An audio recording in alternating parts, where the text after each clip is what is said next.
ونوصانا بالدعاء وأن الله يفتح علينا وعليكم فتح العارفين ويختم لنا ولكم بأكمل الحسنى في خير والف وعافية وإلى حضرة النبي محمد صلى الله عليه وآله وصحبه وسلم بسر الفاتحة.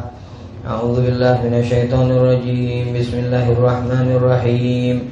الحمد لله رب العالمين الرحمن الرحيم مالك يوم الدين إياك نعبد وإياك نستعين اهدنا الصراط المستقيم صراط الذين أنعمت عليهم غير المغضوب عليهم ولا الضالين آمين. بسم الله الرحمن الرحيم. اللهم إني احتجت بدرب الله طوله ما شاء الله قفله لا إله إلا الله بابه محمد رسول الله صلى الله عليه وآله وصحبه وسلم سرفه لا حول ولا قوة إلا بالله العلي العظيم. أحاط بنا من بسم الله الرحمن الرحيم. الحمد لله رب العالمين الرحمن الرحيم مالك يوم الدين إياك نعبد وإياك نستعين اهدنا الصراط المستقيم صراط الذين أنعمت عليهم غير المغضوب عليهم ولا الضالين آمين. سور زور زور وآية الله لا إله إلا هو الحي القيوم لا تأخذه سنة ولا نوم له ما في السماوات وما في الأرض ما ذا الذي يشفع عنده إلا بإذنه يعلم ما بين أيديهم وما خلفهم ولا يحيطون بشيء من علمه إلا بما شاء وسع كرسيه السماوات والأرض ولا يؤوده حفظهما وهو العلي العظيم.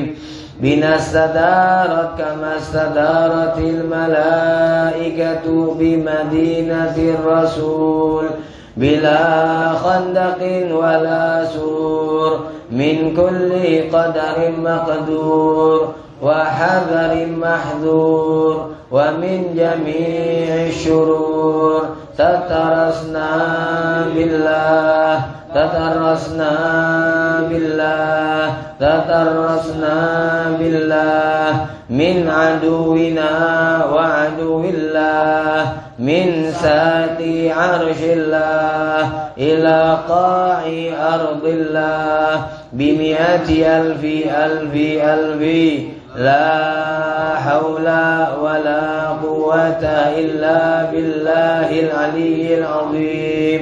صنعته لا تنقطع بمئة ألف ألف ألف لا حول ولا قوة إلا بالله العلي العظيم. عزيمته لا تنشق بمئة ألف ألف ألف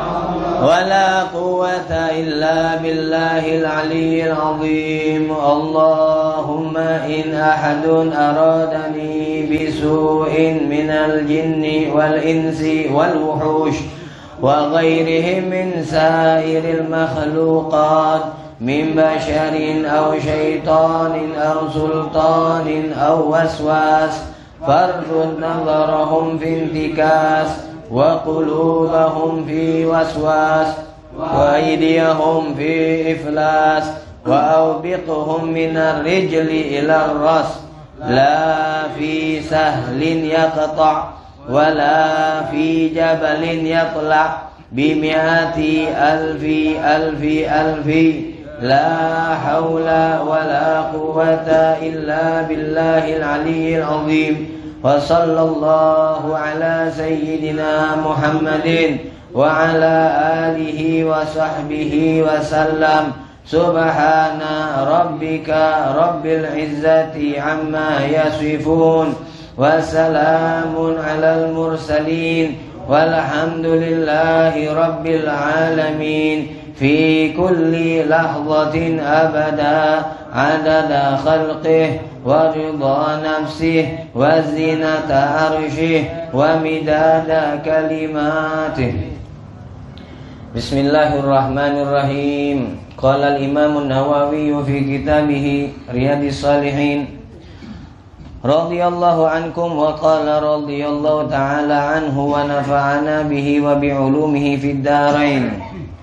الرابع عنه أن ناسا قالوا يا رسول الله ذهب أهل الدثور بالأجور يصلون كما نصلي ويصومون كما نصوم ويتصدقون بفضول أموالهم قال أوليس قد جعل الله لكم ما تصدقون به إن بكل تسبيحة صدقة وكل تكبيرة صدقة وكل تحميدة صدقة وكل تهليلة صدقة وأمر بالمعروف صدقة ونهي عن منكر صدقة وفي بضع أحدكم صدقة قالوا يا رسول الله أيأتي أحدنا شهوته ويكون له فيها أجر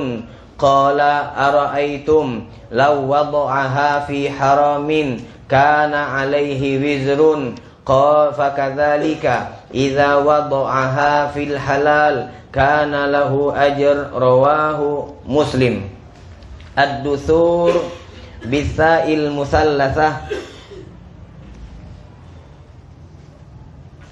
الأموال واحدها دثر. الخامس عنه قال لي النبي صلى الله عليه وصحبه وسلم لا تحقرن من المعروف شيئا ولو أن تلقى أخاك بوجه طليق رواه مسلم.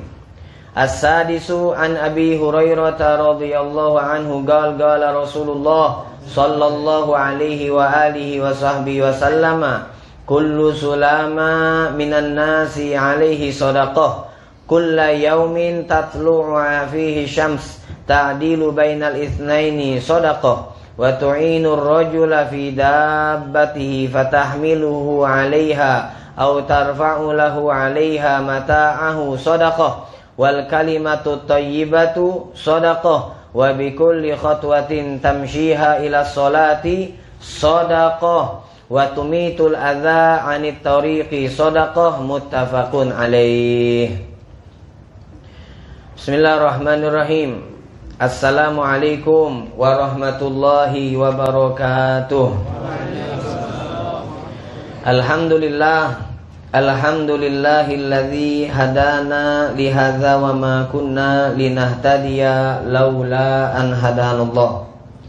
Ashhadu an la ilaha illallah wahdahu la syarikalah wa ashhadu anna sayyidana wa nabiyyana Muhammadan abduhu wa rasuluh wa habibuhu wa safiyuhu wa khaliluh. Allahumma salli wa sallim ala sayyidina wa maulana Muhammadinil fatihi lima ughliq wal khatimi lima sabaq nasiril haqqi bil haqqi wal hadi ila siratikal mustaqim wa ala alihi wa sahbihi haqqa qadrihi wa miqdarihil azim.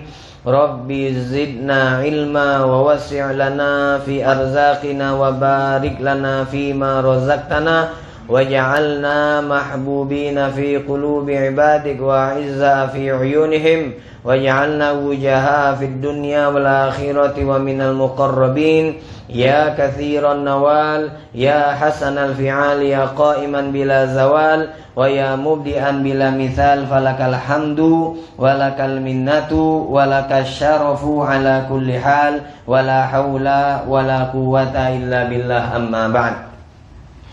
Ma'asyiral habaib wal aba mustami'in, alhamdulillah, bersyukur kepada Allah Subhanahu wa taala yang terus tanpa pernah bosan memberikan kepada kita kenikmatan demi kenikmatan. Alhamdulillah, di malam hari ini, di malam Senin, kita kembali bisa duduk, kita kembali bisa berkumpul, belajar, mendengarkan dari penyampaian yang dulu disampaikan oleh baginda Rasulullah sallallahu alaihi wa alihi wasallam. Insyaallah dengan duduknya kita di sini di dalam majlis ta'lim Ahlul Kisah yang dulunya dirintis oleh As-Sayyidil Marhum Muhammad bin Husin bin Syahab, insyaallah seluruh daripada kita mendapatkan rahmat, mendapatkan maghfirah, pengampunan daripada Allah Subhanahu wa taala. Amin. Amin ya rabbal alamin. Karena sekarang ini Indonesia, negara kita sedang dilanda banyak daripada bencana, yang mana Al-Habib Abdullah bin Alawi bin Muhammad Al-Haddad, beliau di dalam salah satu kalam hikmah pernah menyampaikan bahwasanya manusia itu ada macam-macam kelompok, ada macam-macam golongan. Ketika mereka melakukan satu perbuatan yang melanggar syariat atau melenceng daripada syariat, maka kelompok-kelompok manusia itu terbagi menjadi yang pertama, minan nasi may yaktafi bil isyarati anit ta'yin. Katanya Imam Haddad, ketika sebagian manusia melenceng, maka mereka bisa mendapatkan daripada peringatan cukup dengan isyarah, cukup dengan hanya diberikan isyarat, kalam-kalam lembut, yaitu seperti kiasan-kiasan, tidak perlu diperjelas dengan jelas, maka dia sudah bisa menyadari bahwa dirinya sekarang ini berada di dalam sesuatu yang salah. Bil isyarah. Ada daripada manusia yang dionya itu yahtaj ila tasrih, dia membutuhkan supaya dia sadar, supaya dia tahu bahwa dia dalam keadaan salah. Tidak cukup dengan isyarah, tidak cukup dengan singgung-singgungan, tetapi harus tasrih, harus diperjelas. Li inti itu salah, li inti itu ma ini tidak boleh, dijelaskan seperti itu baru sadar. Ada yang cukup dengan isyarah. Menurut aku tuh kalau ada wong yang dionyo itu ngawikan ini, maka itu salah. Tidak nyebut siapa yang nak dituju. Yang dituju itu mengaso, oh bacanya omongan ini nih sindiran buat aku. Dia sadar, maka dia berhenti dari kesalahannya, isyarah. Ada yang tak pacak disinggung, tidak pacak diajak ngomong dengan isyarat, maka harus tasrih, dijelaskan, tak boleh intima itu, tapi omongannya dengan lembut. Itu yang kedua. Yang ketiga kata Imam Haddad, mayyahtaj, yang dionyo itu tidak pacak dengan isyarah, tidak pacak diomongi dengan omongan lembut, tetapi dia membutuhkan tahdid, membutuhkan omongan yang tegas, agak sedikit diberikan ancaman, baru sadar bahwa dirinya itu salah. Nah, yang keempat, tidak pacak dengan isyarah, diomongi lembut, tidak pacak juga. Kemudian dia diinjuk omongan jelas-jelas, tegas-tegas, juga tidak pacak. Yang keempat katanya Imam Haddad, wa man lam yantafi', dan jikalau ada manusia yang dionyo itu tidak bisa mengambil manfaat dengan isyarah, atau dengan omongan lembut, atau omongan yang jelas dan tegas, tidak baca dia, tidak bisa menerima manfaat, fahuwa minasyayatin, maka wong ini sama seperti setan. Di lembut tidak baca, ditegasi tidak baca, apalagi diinjuk isyarat. Nah, itulah keadaan kita bangsa Indonesia sekarang ini. Keadaan kita bangsa Indonesia sekarang ini model itu. Banyak minta maaf yang model setan. Banyak yang diinjuk isyarat tidak faham. Yang diomongi dengan omongan lembut, dikatakan ini melanggar, tidak faham. Diinjuk omongan tegas, malah yang tegas itu kena salah. Maka turunlah bencana. Dan tepat pula setelah tanggal 25. Setelah tanggal 25, wa ma adraka ma 25. Apa yang inti tahu dengan tanggal 25? Masya Allah. Kalau wong awamnya yang mengucapkan itu, kita masih agak nyantai. Tetapi yang ngomongnya galau. Wong yang dianggap panutan umat. Dan dengan Masya Allah pelanggaran-pelanggaran masuk ke tempat ibadat-ibadat mereka yang benar-benar telah mencederai daripada keimanan mereka sendiri. Makin nyanyi ngawail qasidahnya Abu Nawas pula, ilahi lastu lil firdausi ahla. Tak kati tempat lain aku. Setahu ana dari kecil qasidah itu yang disusun oleh Abu Nawas, ilahi lastu lil firdausi ahla, dibaca habis sholat Jumat. Seingat ana aja itu. Dibaca habis sholat Jumat. Wong habis sholat Jumat di masjid, maco itu baru bener. Inilah sudah ngelanggar. Kemudian ngeyel. Nanda diinjuk tahu dengan isyarat tidak mempan.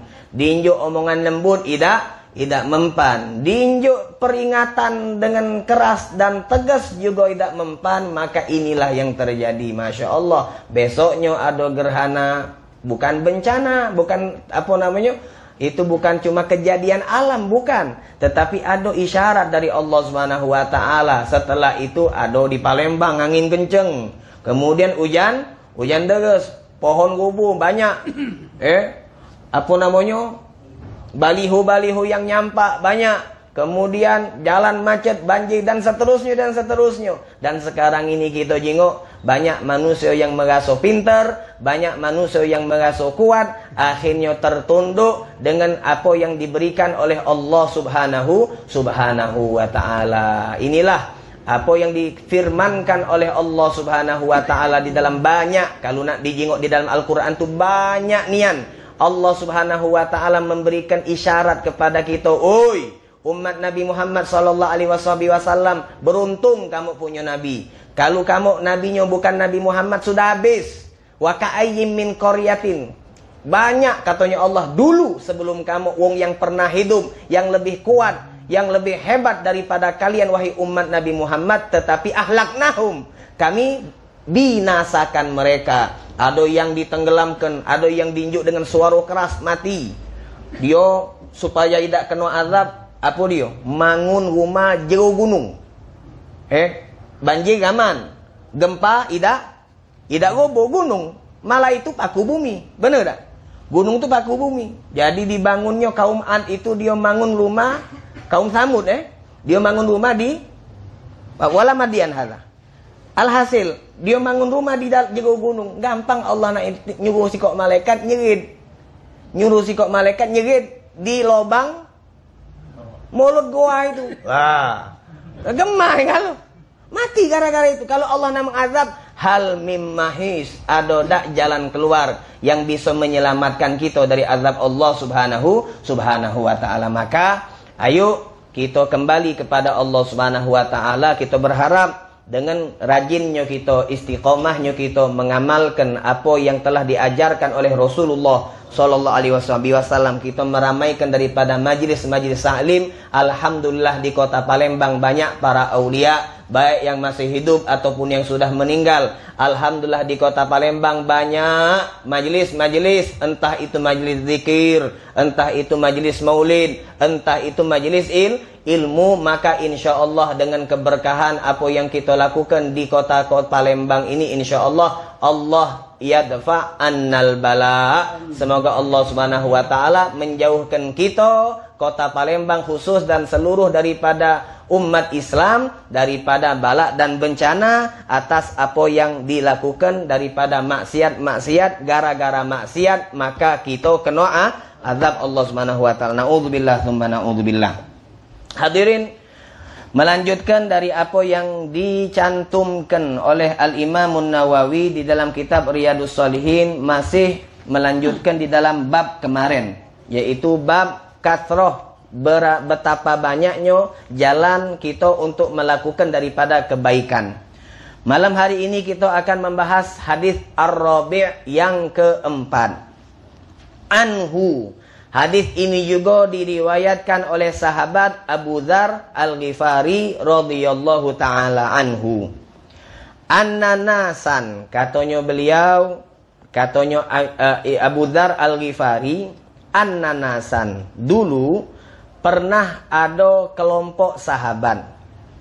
Di dalam riwayat lain, sahabat yang datang kepada Nabi Muhammad sallallahu alaihi wasallam ini adalah utusan yang diutus oleh sahabat-sahabat Rasulullah yang mereka dalam keadaan miskin. Artinya tidak mampu. Maka ada beberapa utusan daripada kelompok sahabat yang miskin diutus untuk menemui Nabi Muhammad sallallahu alaihi wasallam. Maka ketika datang utusan kelompok sahabat yang miskin di hadapan Rasulullah, qalu, mereka mengatakan, ya Rasulullah, wahai Rasulullah sallallahu alaihi wasallam, zahaba ahlud duthuri bil ujur. Zahaba, telah membawa, ahlud duthur, mereka yang memiliki harta atau hartawan, bil ujur, mereka memborong daripada banyak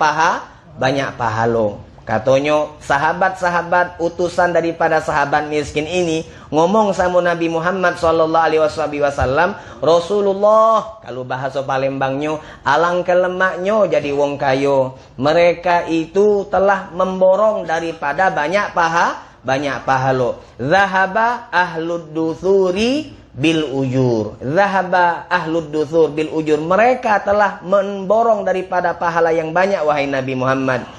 Cak mana gambarannya? Yusallun, mereka melakukan solat 5 waktu. Mereka melakukan solat sunnah. Kama nusolli, sebagaimana kami sahabat-sahabat yang miskin solat. Mereka solat wajib, kami solat wajib, bisa meloi mereka. Mereka solat sunnah, kami juga solat sunnah, bisa mengambil pahala seperti apa yang mereka dapatkan dari pahala solat sunnah. Jadi untuk bab solat kami bisa menyamai mereka, wahai Rasulullah. Wa yasumuna kama nasum, mereka yang kayo-kayo itu pas bulan suci Ramadan mereka berpuasa, kami yang miskin pacak melok puasa juga. Alhamdulillah, kalau mereka bulan suci Ramadan puasa, kami pacak puasa. Kalau mereka di Senin Kemis atau di Ayyamul Bid, di hari putih, hari putih tanggal 13, 14, 15 di setiap bulan daripada ayam hijriyah, maka mereka puasa, kami juga bisa puasa sunnah, wahai Nabi Muhammad. Artinya sebagaimana mereka mendapatkan pahala dari ibadah puasa, kami yang miskin-miskin ini juga bisa mendapatkan pahala dari ibadah puasa. Wa yatasaddaqun, nah ini masalahnya, wahai Nabi. Wa yatasaddaqun, mereka itu bersedekah. Bifuduli amwalihim, dengan kelebihan harta mereka. Coba kita jengok lafaz yang digunakan oleh kelompok sahabat yang miskin. Wa yatasaddaqun, dan mereka yang memiliki harta bisa melakukan ibadah sedekah bifuduli amwalihim, dengan harta-harta mereka yang berlebih. Mereka tuh punya kelebihan harta dari kebutuhan. Kita sehari semalam makan 150.000. Taruh kelak dibutuhkan normalnya untuk uang kelas menengah. Kelas menengah sehari semalam dia, bininya, anaknya 2 atau anaknya 3 cukup njuk 150.000. 50.000 kuah sayur asem, iwak kembung sama sambal caluk. Dah 150. Makan siang sama makan malam. Makan paginya mak mano bib berejo makan godo-godo. Dah beli gendum setengah kilo goreng sama telur. Masya Allah lemak itu. Alhasil kelas menengah 150.000.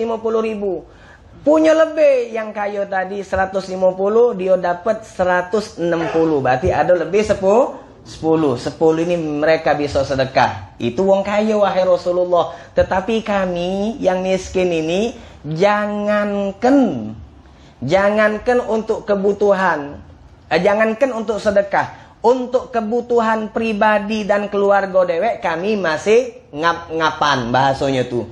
Kami masih mengas-mengas, kami masih berjuang untuk menyambung hidup. Bifuduli amwalihim, dengan adanya kelebihan harta yang mereka miliki, maka mereka bisa melakukan ibadah sedekah. Nah, di sini jadi hukum katanya ulama.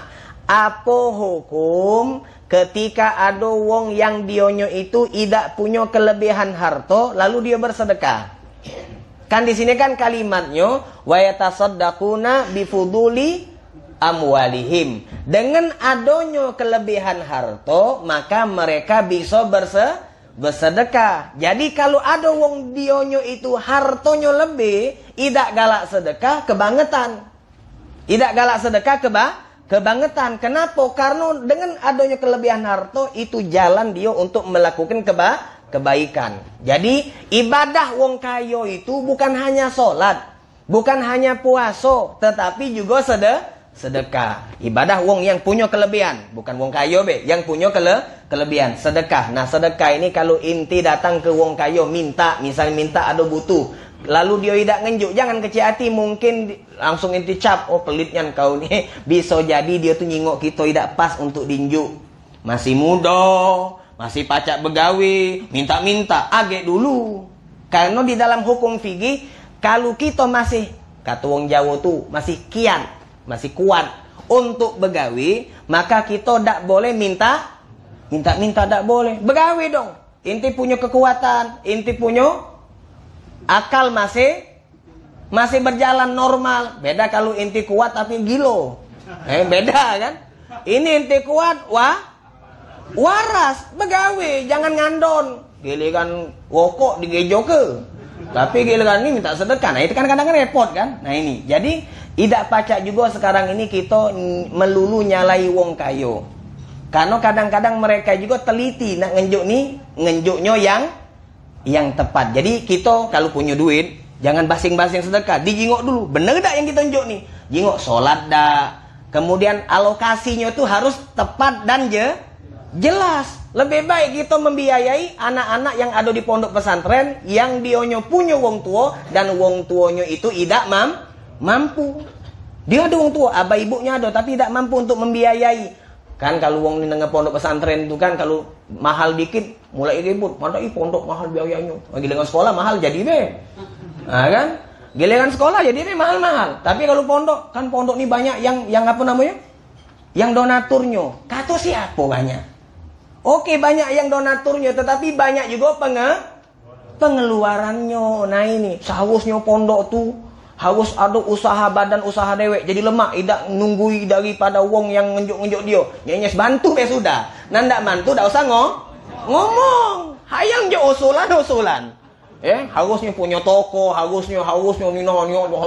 Ya enjok sudah. Ente nak bantu, ente ndak bantu, pondok tetap berjalan. Pondok tetap berjalan. Alhamdulillah. Nak makan nasi samuya mereka masih nikmat. Wah kata. Jadi kita kalau nak bersedekah maka carilah alokasinya yang tepat dan jelas. Jangan jadi wong tuh terlalu dermawan. Bagus, cuma sayang. Kalau ada alokasinya yang tepat dan jelas, maka itu lebih manfaat di dunia dan di akhirat. Nah ini pertanyaan. Jadi pembahasan ulama ini luar biasa. Melalui lafaz ini, wa yatasaddaquna bifuduli amwalihim.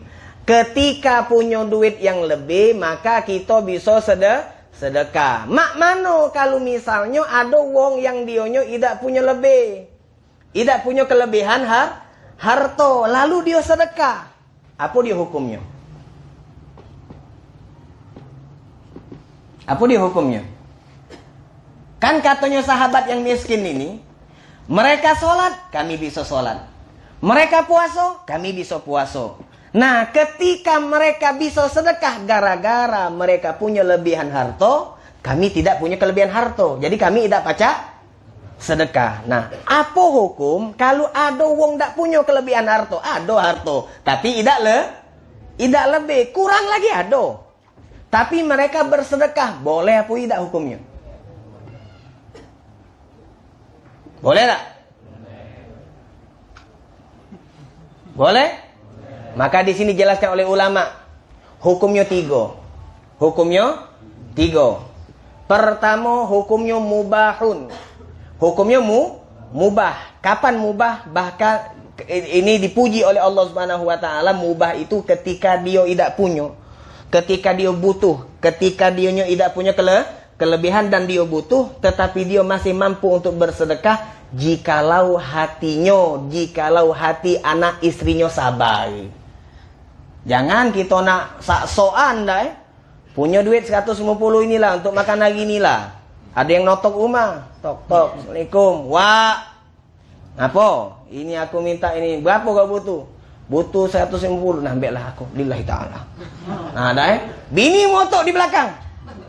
Bini motok di belakang. Atau anak nangis, kelaparan. Atau kita nyondewek, kita akhirnya apa? Goyang kita punya hati akhirnya. Mengapa lah Allah coba aku cak ini. Nah, akhirnya tidak sabar. Kalau dia sabar, mubah. Kalau dia sabar, mubah. Kemudian kalau dia tidak sabar, itu hukumnya naik menjadi makruh.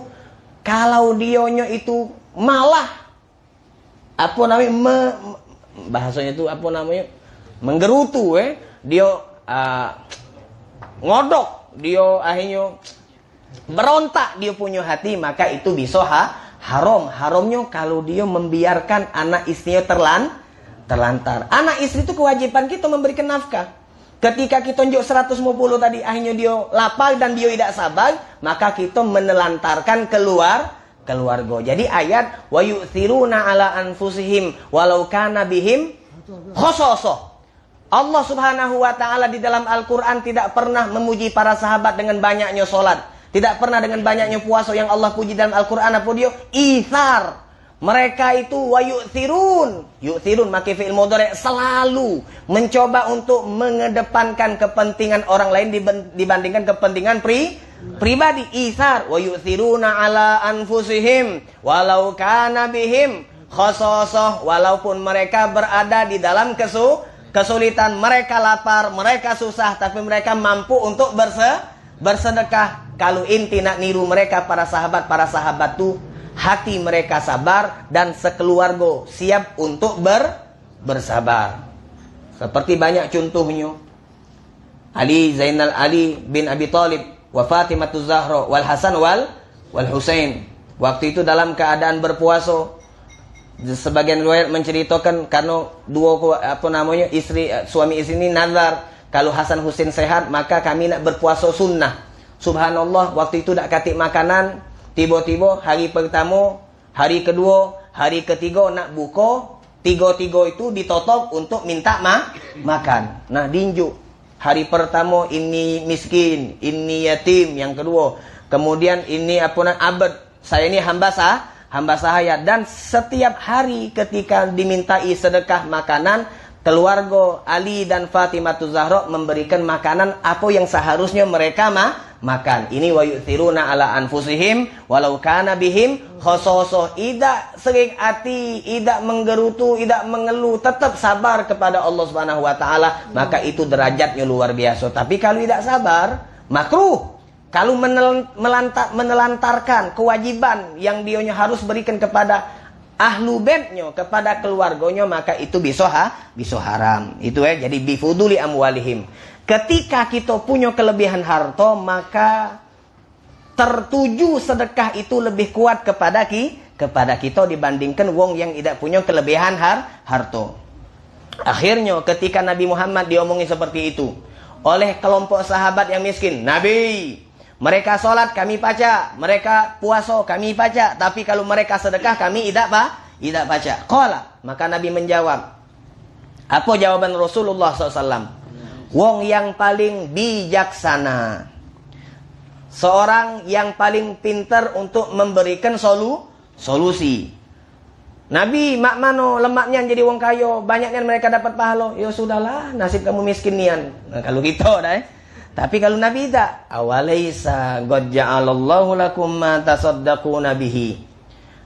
Awalaisa, bukankah qad ja'alallahu lakum, Allah telah menjadikan lakum, khusus untuk kalian, ma, sesuatu, tasaddaquna bihi, yang mana dengan ini kalian bisa mendapatkan pahala sedekah. Bukankah untuk kalian khusus, wahai sahabat-sahabatku, yang tidak punya fudul amwal, tidak punya kelebihan harta, Allah telah menjadikan untuk kalian ma tasaddaqun, sesuatu yang bisa dengan itu kalian mendapatkan pahala sedekah. Apa dia?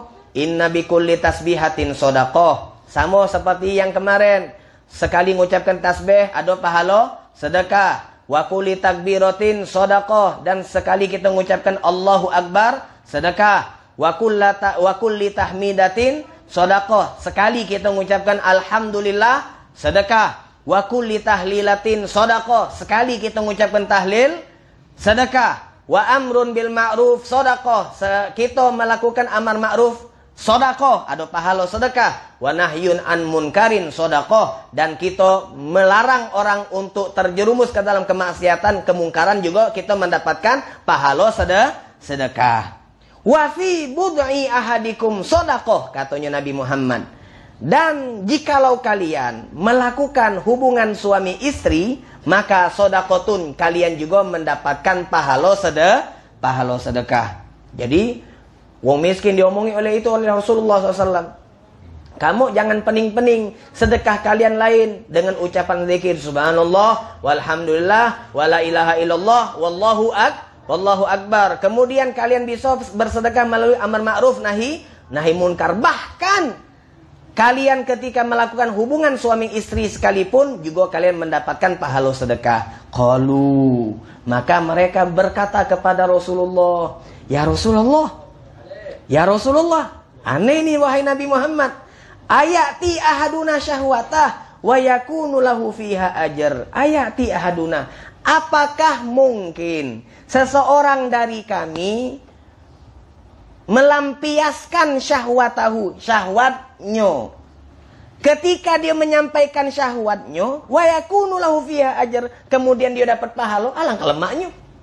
Nabi Muhammad, biasanya ibadah tu yang berat-berat.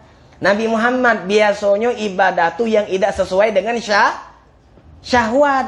Kalau sesuai dengan syahwat, banyak orang yang hobi ibadah, benar tak? Ya? Banyak orang masjid kami, ngapo? Sesuai dengan keinginan. Banyak orang pergi majlis taklim, kenapa? Karena sesuai dengan keinginan. Majlis taklim, masjid itu tidak serami lapangan bola kalau ada pertandingan, gara-gara tidak sesuai dengan syahwat keinginan. Nah ini aneh. Kok bisa seorang melampiaskan syahwatnya, tiba-tiba dia dapat pahala? Maka mana jawaban Rasulullah sallallahu alaihi wasallam?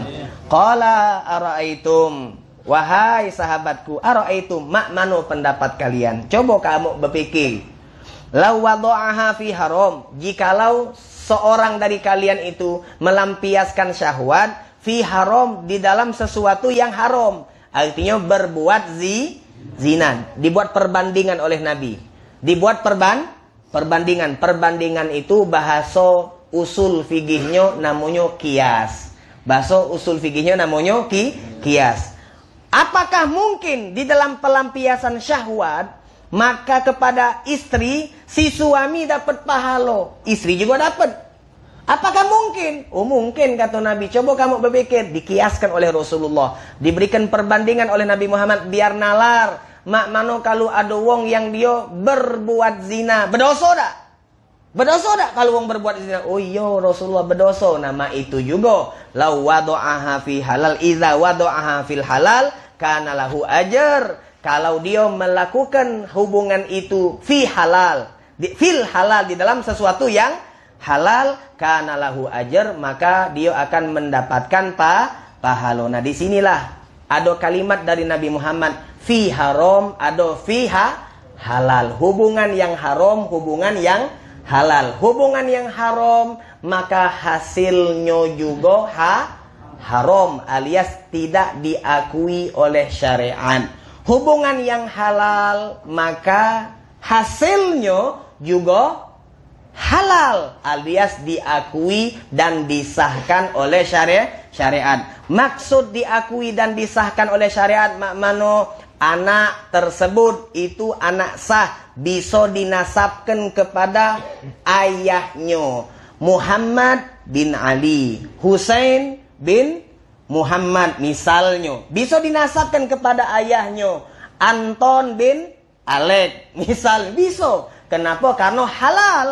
Karena halal. Itu pertama. Yang kedua, kalau salah sikoknya meninggal, maka satu sama lain bisa saling mendapatkan warisan. Misal, Alek anaknya Anton. Anton tuh abahnya Alek. Ya kan Alek anaknya Anton. Berarti Anton tuh abahnya Alek. Yang meninggal abah siapa? Alek abah Anton. Nah, kan bingung kan? Nah, Alek anaknya Anton. Anton tuh abahnya Alek. Yang meninggalnya tuh abah. Siapa yang meninggal? Kan ngomong Alek. Anton meninggal. Maka ketika hubungannya halal, artinya Alek itu bisa dapat waris. Nah, kemudian kalau Anton meninggal, Alek ini punya adik. Maka adik-adiknya Alek itu yang perempuan, jikalau menikah, Alek itu bisa menjadi wali nikah. Itu bisa menjadi wali nikah. Itu pertama kalau halal. Nah, bertolak belakang kalau haram. Kalau haram, maka pertama tidak diakui. Artinya apa dia? Nasabnya tidak baca. Nasabnya tidak baca. Anton punya anak namanya Alek, tapi hubungannya di luar nikah. Di luar nikah tuh mana Ustaz? Ya sudah LKM deh. Lamar keri meteng disi. Lamar keri ngelamar tuh kage. Meteng tuh hamil disi dulu. Artinya hamil duluan. Dan sekarang ini tidak pacak dimanipulasi. Misalnya mumpung masih kecil. Mumpung kandungan ini baru sebulan. Kanten kelah, mumpung belum ketahuan. Selama sudah positif hamil, maka tidak boleh diberikan nasab kepada lelaki yang berzina. Tidak boleh. Siapapun yang nganteni dia, nasabnya anak tadi tidak pacak dikemanu-manui. Itu perlu diingat ya. Perlu diingat. Hati-hati. Kemudian kalau kita tahu, ini anak dengar ceramah daripada Ustaz Habib Taufik Asgaf bin Abdul Qadir Asgaf dari Pasuruan. Lalu ada yang tahu bahwasanya pernikahan ini adalah pernikahan di luar, hamilnya di luar nikah, maka ingat yang hadir haram hadir. Kalau kita tahu ini pengantin nih hamil duluan, kita haram hadir. Kenapa haram hadir? Karena kaget kalau dia punya anak lahir, kemudian kita tidak berani ngomong bahwa ini nih anak yang tidak disahkan. Bahasanya anak haram lah. Anak haram, maka kita berarti menyembunyikan nasab. Dan menyembunyikan nasab itu hukumnya haram. Kalau ente siap hadir, anak galak hadir. Oh, kesian udah ada yang hadir, kesian. Kalau ente ngomong kesian, ente harus siap. Siap-siap untuk tanggung jawab. Mana tanggung jawabnya? Begitu dia dapat anak, ente harus ngomong kepada seluruh. Ingat-ingat. Ini anaknya nih dulunya di luar, hamilnya di luar nikah. Supaya apa? Nasabnya itu tidak tercampur. Nah, setelah akad nikah, yang zina tadi pengantin, maka itu hubungannya hubungan haram. Hasilnya juga haram, artinya tidak diakui nasabnya, tidak diakui. Setelahnya adiknya nomor 2, adiknya nomor 3. Kalau setelah akad itu anak yang halal, kalau anak yang sah. Cuma yang pertama B yang tidak sah, alias tidak pacak diberikan nasab kepada yang berzina tersebut. Nah, kadang-kadang wong ini sudah berapa kali dinjuk tahu, masih bertanya, Ustaz, Kalau yang berzina tadi itu mereka pengantin, lalu setelah melahirkan anak, apakah akad nikahnya itu wajib untuk diulang? Nak diulang berapa puluh ribu kali, tak katik masalah. Tidak katik urusan sama anak. Jadi akad nikah itu sudah sah dari awal. Akad nikah sudah sah dari awal. Ketika anak sudah dilahirkan, tidak perlu diulang. Karena memang sah. Itu Jadi pertama, kalau itu anaknya hasilnya hasil haram, maka anaknya anak haram. Artinya nasabnya tidak pacak diberikan kepada dia. Yang kedua, tawarut. Kalau salah sikok daripada mereka itu meninggal, maka misalnya Anton, bapak meninggal, anak pertama namanya Alek. Alek ini bukan ahli warisnya Anton. Lu kenapa? Karena Alek ini bukan anak Anton, anakku. Anton tuh ngomong pula pas udah meninggal juga. Anakku. Tidak baca ton. Kalau meninggal tak baca ngomong ton. Nah kan, kalau meninggal baca ngomong tak baca. Kenapa? Karena Alek tuh bukan anak Anton menurut syariat. Oh tidak, secara DNA-nya benar ini anak Anton. Tidak baca menurut syariat ini. Jadi tidak baca mendapatkan waris. Anton meninggal, Alek tak dapat waris. Alek meninggal, Anton tidak dapat waris. Kenapa? Karena bukan ada hubungan ayah dan anak. Kemudian yang kedua, apa dia tadi? Ketika Anton meninggal, maka Alek tidak baca menjadi wali untuk adik-adiknya. Lu kenapa? Karena lain nasabnya. Kalau Alek nih punya anak namanya Siska binti Anton, bener. Sengaja anak makin nama yang bukan muslim. Tak lemak kalau nama muslim tuh Siska binti Anton. Siska binti Anton, maka yang nama Anton jangan tersinggung. Ngapain ini? Contoh, emang bukan nama Islami. Nama Islami kan Muhsin, Husain, Ali, siapa lagi? Muhammad, Abdurrahman, nama Islami. Kalau Anton bukan Islami, bukan artinya namanya jelek tuh, tidak. Kan? Apa namanya? Siska binti Anton. Nah, itu benar nasabnya karena sudah di dalam akad nikah. Maka ketika Anton meninggal, Alek menggantikan posisi Anton. Nah, mana bisa? Lalu kemana? Cari. Siska ini punya adik tak? Punya adik lanang. Waduh, namanya Budi. Namanya Budi binti Anton. Budi bin Anton. Dia yang jadi wali nikah. Wahakala. Ustadz, Anton ni masih punya bapak. Dia kakeknya Siska nih yang jadi wali. Tak baca. Karena makin kepucuk makin kabur. Anton tidak jelas, apalagi makin kepucuk. Dia boleh ke bawah. Wahakala itu Jadi tidak baca diberikan nasab. Kemudian kalau itu tidak baca waris. Kemudian tidak baca Anton, Alek tadi menjadi wali. Ini ingat. Yang paling penting tuh yang kalam Ustaz Taufik itu paling penting. Kalau ada kita tahu pernikahan ini dia sudah hamil di luar nikah, maka kita tidak boleh hadir. Kenapa? Karena dengan kehadiran kita sama kita mengiyakan sesuatu yang tidak diridhoi oleh syariat, yaitu percampuran nasab. Percampuran nasab ini bahaya. Percampuran nasab bahaya. Tak jelas anak siapa. Jadi Rasulullah pernah ditanya. Ketika Nabi Muhammad SAW bercerita bahwasanya perempuan itu juga bisa junub. Lanang junub normal lah Junub artinya mimpi basah. Lanang junub normal mimpi basah. Nah akhirnya Nabi cerita betino juga pacar junub mimpi basah. Akhirnya sahabat yang lanang bingung. Ada Nabi. Kalau kita mungkin. Maka dijawab oleh Nabi. Kalau misalnya perempuan tuh tidak kati. Kalau kita kan sperma. Kalau betina itu namanya ovum atau sel telur. Itu bentuknya banyu. Kalau tak katik banyu juga seperti kita punya banyu, maka mano budak tu pacak mirip. Anak punya anak mirip anak atau mirip hari mana? Kan ada kemiripan. Nah mirip tu dari mana? Dia dari banyu tadi. Itu kata Nabi yang ngomong. Nah kalau misalnya abahnya Anton, tapi mirip Alek, nah kan bingung. Nah, ini kan campur aduk. Tidak jelas. Ini kan bahaya. Jadi anak dari mana miripnya? Nah, ini maka hati-hati. Percampuran nasab itu berbahaya. Memang wong galak salah dalil. Salah dalil apa dia? Selama umur kandungan itu belum 6 bulan, maka bukan afwan, selama anak itu dilahirkan dari akad nikah, setelah 6 bulan dari akad nikah, maka anak itu nasabnya kepada ayah, kepada bapak. Itu salah dalil.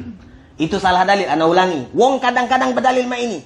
Anak zina itu bisa dinisbahkan kepada abahnya yang berzina selama dari akad nikah. Setelah akad nikah 6 bulan dia lahir. Artinya kalau masih kecil kandungan, kan masih pacak dia juga kan. Oh tidak, salah dalil. Itu zaman dulu. Ceritanya kitab itu mah ini. Kalau ada wong penganten.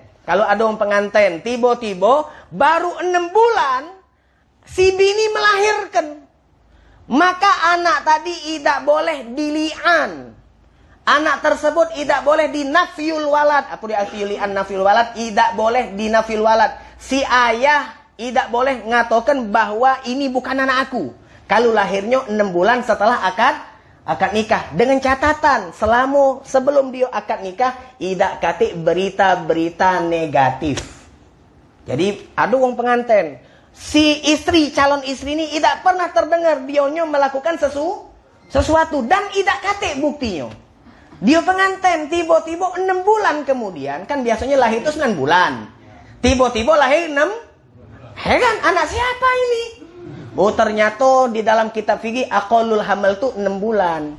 Minimalnya hamil tuh bisa dilahirkan umurnya 6 bulan. Biasanya lumrahnya 9 bulan, maksimalnya 4 tahun. Wong istri mengandung tuh maksimalnya 4 tahun. Ado.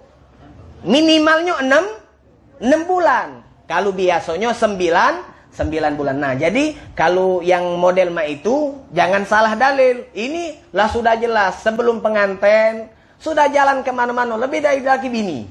Lebih dari laki bini. Kalau laki bini itu tidak pernah berjalan-jalan habis jam 1 malam, jam 2 malam naik motor, sikok tangan sini, sikok tangan sini. Sikok setil maki tangannya masuk ke kantong apa? Kantong jaket. Oh, cowok lain bela, oi. Na'udzubillah, thumma na'udzubillah. Ente itu kena azab dalam. Masya Allah. Sadaqa Rasulullah. Benar apa yang dikatakan Nabi, kaget di akhir zaman zina tuh di pinggir-pinggir kita sudah nyingok. Jelas. Dak kate malu. Noh. Enggot lah laki bini pe itu dak pantes. Laki bini, udah apa halal kami nak penganten. Makin nunjuk bukunan bunika nak percaya nak. Iyo, ini jalan oi. Itu laki bini lagi tak pantas, apalagi bukan laki bini. Tapi payah.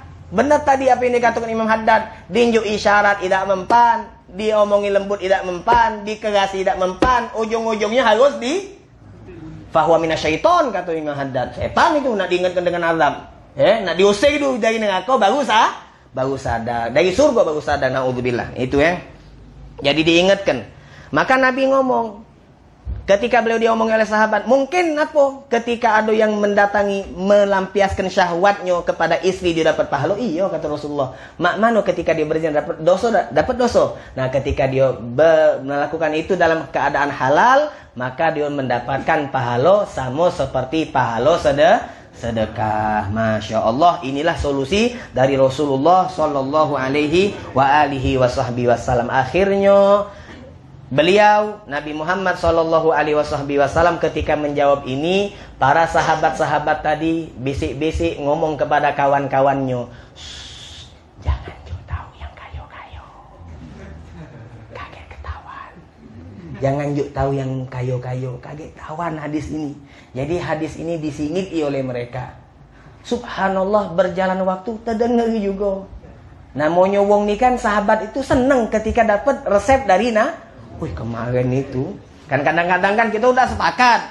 Jangan tahu kan, tapi kita udah tahan. Jadi salah sikap dari mata mereka membocorkan juga. Wih kemarin itu Masya Allah kami ngadu sama Nabi. Duduk sama Nabi tunjuk solusi. Kata Nabi itu setiap zikir dapat pahala sedekah. Kemudian amar ma'ruf nahi mungkar sedekah. Kemudian kita hubungan suami istri juga dapat pahala sedekah. Oh, wong kayu nengah. Oh sudah kalau cak itu kami niatkan untuk sedekah juga. Nah, ketahuan akhirnya sahabat ngadu lagi. Nah, kata Nabi, ngapa datang lagi kamu nih? Tidak mak ini Nabi kemarin tuh kan niat kami nak nyingin. Jangan habis bocor, tapi bocor juga Rasul. Karena kami ini senang luar biasa. Ini bukan ngayak, bukan ngebol ya baca si gondrong itu. Cerita ini tak ngebol ini. Kalau gondrong tuh nak ngelemak ke kamu denger, tahan berbohong dia. Tahan berbohong. Untuk supaya ceramahnya lemak untuk didengar. Ini memang ada riwayatnya. Memang ada riwayatnya di kitab Jawahir Lu'lu'iyah. Akhirnya sahabat tadi ngomong sama Nabi. Nabi minta maaf. Wong kayu ni lah melok-melok pulak. Wong kayu ni lah melok-melok pulak Rasulullah SAW. Oh sudah. Kata Nabi Muhammad SAW, kamu tenang. Kamu tenang. Karena selain di dunia kamu mendapatkan kekhususan dengan sedekah dengan cara lain, di akhirat kamu bakal mendapatkan kekhususan dibandingkan wong kayo. Pertama kata Rasulullah, kamu masuk surga duluan dibandingkan mereka. Mereka masih sibuk dihisap oleh Allah Subhanahu wa taala karena banyak harta. Kalau kamu dak kati harta yang nak ditanya, maka kamu duluan masuk surga. Jaraknya setengah hari kaceknya. Kaceknya tuh setengah hari akhirat tapi setengah hari akhirat. Makanya anak galak apa namanya gambarkan mak mano kesiannya wong miskin ketika masuk mall, mak mano kesiannya wong miskin ketika masuk hotel, masuk bandara, masuk rumah sakit, dicemooh oleh wong kayo. Nek lift itu bukan tangga, eskalator kan. Kalau lift itu yang kotak itu kotak lift kalau wong seberang ulu nyebutnya kamar lift. Masya Allah. Jadi yang wong itu bingung, wong miskin. Apalagi kalau yang apa namanya, yang naik pesawat masang apa namanya, sabuk pengaman safety belt itu masangnya pacak, ngelepasnya tak pacak. Ya kan bingung, kan dak kalau. Nah yang kayu-kayu ni sengge kayaknya. Nah ming dikitnya betakaan. Ya. Kalau zaman dulu masih nak apa namanya naik pesawat itu pesawat lain. Ente sampai sekarang jingoklah sampai sekarang. Ada wong naik pesawat lain.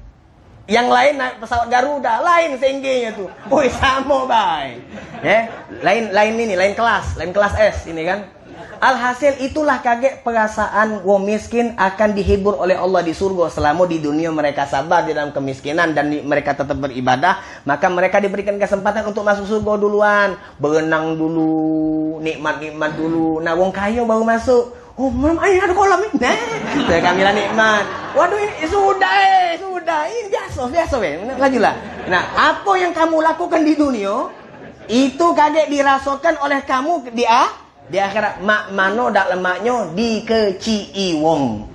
Jangan ngecii wong. Kalau kayo, miskin, biasa be. Kalau kayo jangan ngesok, kalau miskin jangan kecii hati. Wah kata. Jadi itu pertama kata Nabi Muhammad, Allah khususkan kalian masuk surga duluan setengah hari kacek. Kemudian yang kedua kata Nabi Muhammad SAW adalah di surga itu ada kamar khusus, yang mana kamar itu dibangun oleh Allah Subhanahu Wa Taala dari batu permata yang sangat indah, warna biru, warna merah dan seterusnya. Batu batanya itu dari batu yakut an-nafis yang luar biasa indah, yang tampak luarnya itu bisa nyingok dari luar bisa kenyuan dalam, tembus, indah luar biasa. Jadi indah.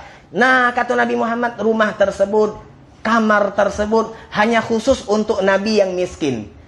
Hanya khusus untuk syahid yang miskin dan mukmin yang miskin. Nabi kayo tidak dapat. Syahid kayo tidak dapat. Mukmin kayo tidak dapat. Hanya khusus yang miskin. Itu kata Nabi Muhammad SAW. Kemudian yang terakhir kata Rasulullah SAW, apapun yang kalian lakukan itu, meskipun dilakukan oleh mereka, sholat, puasa, kemudian kalian berzikir, kan sedekah kan tidak baca, kalian berzikir, maka apapun yang kalian lakukan yang sama seperti mereka, pahala kalian lebih berlipat-lipat dibandingkan pahala mereka. Nah inilah akhirnya sahabat tadi begitu mendapatkan jawaban dari Nabi Muhammad, dengan jawaban pamungkas mereka serempak mengucapkan alhamdulillah. Maka kalau kita ditanya, lemak kayo lemak miskin, jawabannya lemak kayo lemak miskin. Kalau ente kayo lambat masuk surga, kalau masuk kalau miskin, ya kalau masuk juga. Artinya jalani apa yang ada. Kalau kita kayo yang bersyukur. Kalau kita miskin yang bersabar. InsyaAllah kita terus diberikan hidayah oleh Allah Subhanahu Wa Taala. Wassalamualaikum warahmatullahi wabarakatuh.